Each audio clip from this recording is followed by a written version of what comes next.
Now I'm gonna make you watch me eat while I talk. That's Naz. I just gave her chicken jerky and now she's whining. How you doing? We're doing good. Basic food sandwich. I've been watching this one guy go to buffets and eat. I don't know how he does it and talks. You gotta eat fast to be able to talk and taste his food and socialize.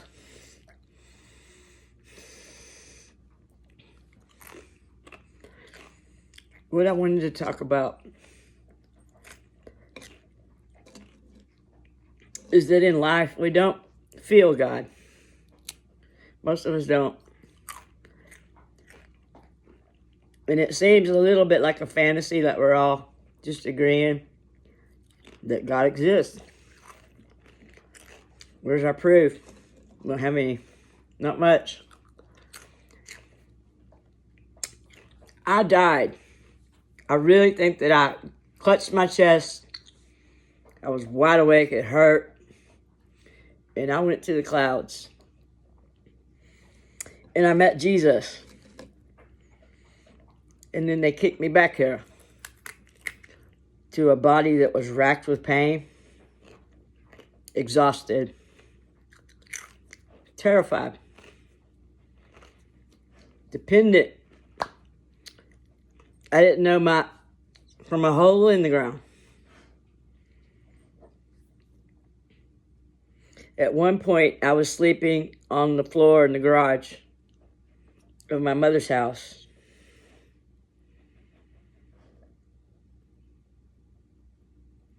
I had no driver's license. My dad bought me a truck, but I didn't have access to it. It wasn't registered. I had no access to my bank account. I had a little bit of money, but I didn't have access to it. It all had lapsed. Why? I was scapegoated. I wasn't supposed to have autonomy.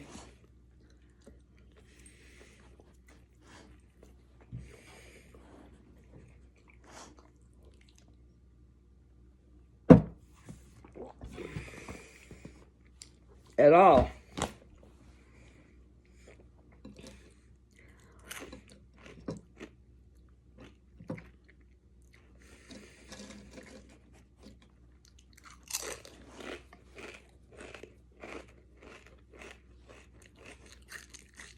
When I came back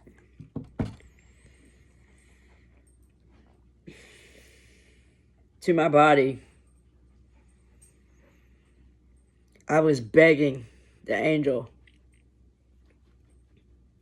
The angel did not have a face that I could see, wings or anything. Just lowering back to my body, there was a presence in front of me. Right here, guiding me back. And when I realized that they were putting me back, I don't remember saying goodbye to anyone. I just remember they started putting me back. I was in darkness and they started putting me back in my body. And I was like, hold up. No, no, no, no, no, no. Do not send me back. Please don't send me back.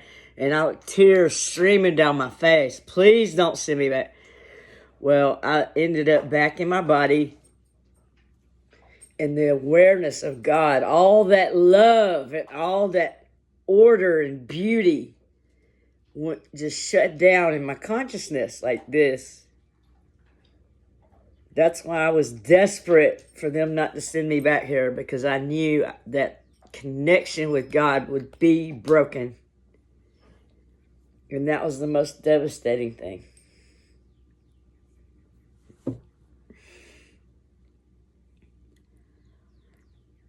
So that's what we live in. We don't realize that we are being recorded 24/7. Our actions, our deeds, our thoughts. It's like a big Sims game. And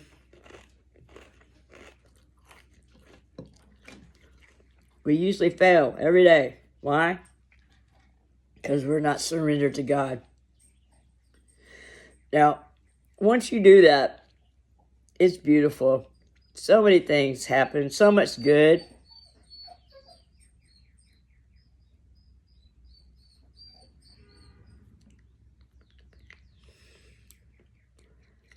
Miracles, in my case. But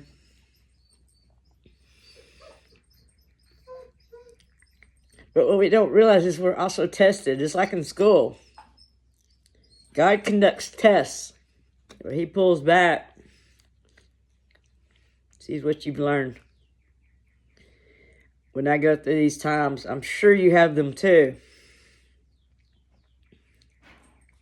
They're scary. Doesn't feel good. You feel abandoned. You feel a little confused. But just like having the flu or something, you eventually come to recognize the testing period. It's like having the flu.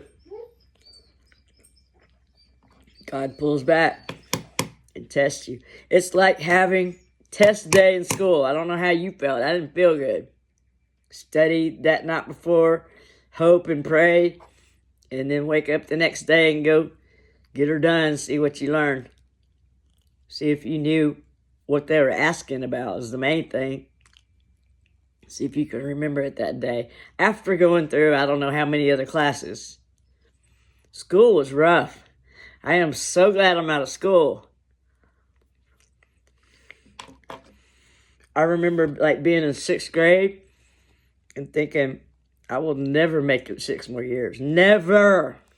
Of just every day. 7 different subjects a day, plus lunch, and a bus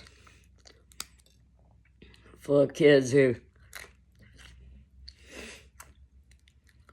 just 9 kinds of games going on. I rode bus 31, I think, or 32. It went all the hell way around Nacogdoches. It took me an hour to get home. And we had to walk uphill in the snow both ways. That was the main thing I wanted to tell you. Is that we just don't feel God. It's not that He's not there. But there is a veil over this life. And I experienced it like a cone shutting down. It just was like a cone of awareness. It just went,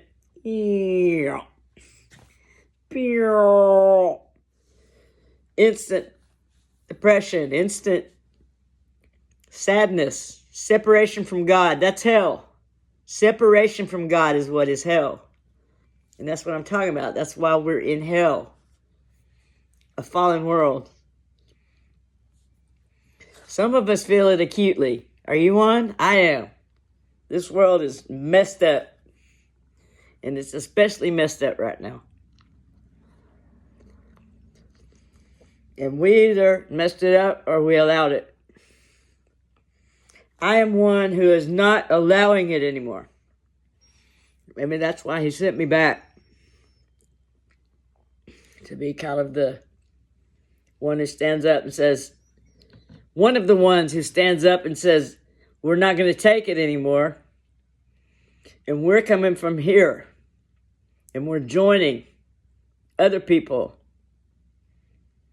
But we are our little group. If you're here, you're meant to be here. I don't know why you're here. It's good to see you, though. I had a fromage sandwich in France.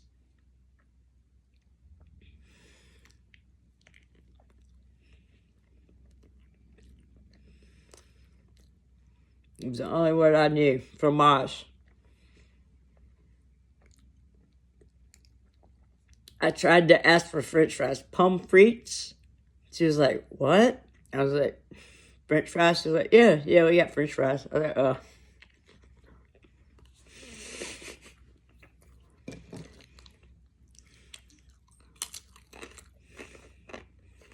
Have you been to Europe? Have you been to America? Where are you from?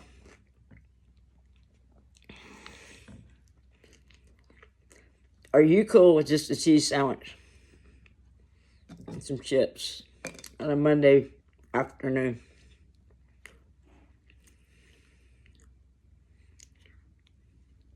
Have you been fasting and praying all night because that's what comes natural to you now? Am I bragging? I don't think so.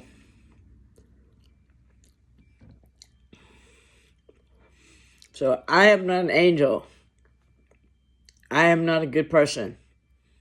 I have a wicked heart just like everybody else. I am selfish. I want things that are dysfunctional and wrong. I have to watch myself. I'm a violator of the Ten Commandments. And probably a lot of other stuff that people could point out about me. The difference is I am surrendered to Christ. Therefore, He is my judge, and no one else can judge me. Now, if I'm speeding down the highway, there is definitely going to be someone to stop me eventually from doing that. Which is a good thing. But I'm saying ultimately, no man is my judge. That is freedom right there. When they're talking about freedom in Jesus, freedom in Christ, that's it. You're His child. You're His charge. He takes care of you. And sometimes it feels like He's not going to. But surrendered, submitted, praying without ceasing. How do you live that kind of life? I don't think it's for everybody. But like I said, if you're here and it resonates, that's why.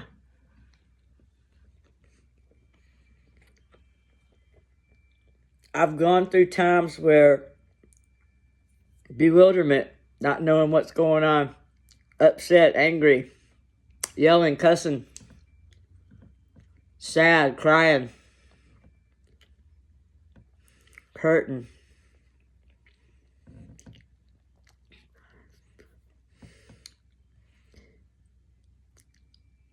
But God will bring you to a place where that ceases. That's part of the healing. I want physical healing like nobody's business.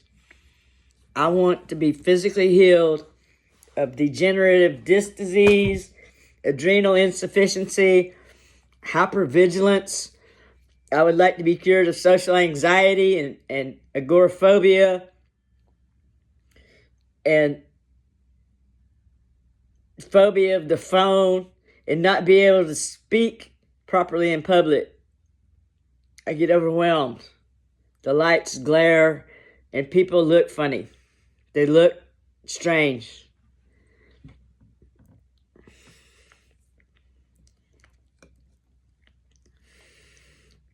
I've started making everybody deal with me in writing. And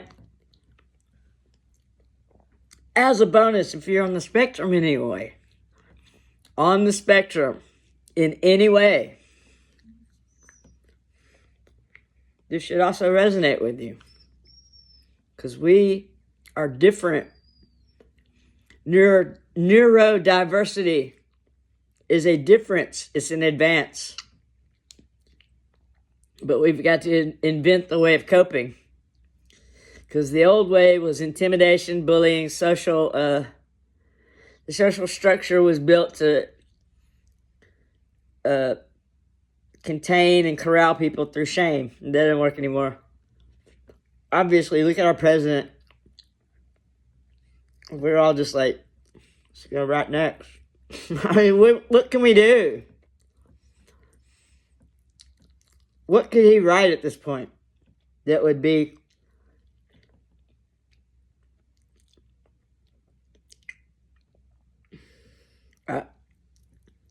There are some things, but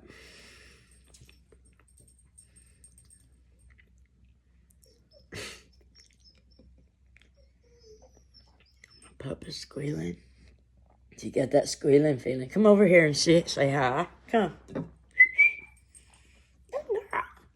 This is nice. Look at the camera. There's that puppy face. You can't have my cheese sandwich. It's got mustard on it. Mommy ate all the cheese. She's sorry. Are you Mommy's good girl? You just got your nose. And boop to boop. Come here. Boop. Good girl. Thank you for that kiss. Slimy. Cold nose.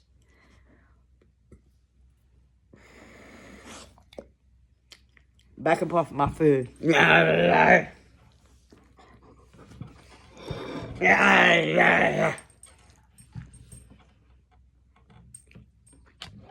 Thanks for watching. Last bite. Cheese, sandwich, mustard, Miracle Whip, and potato chip.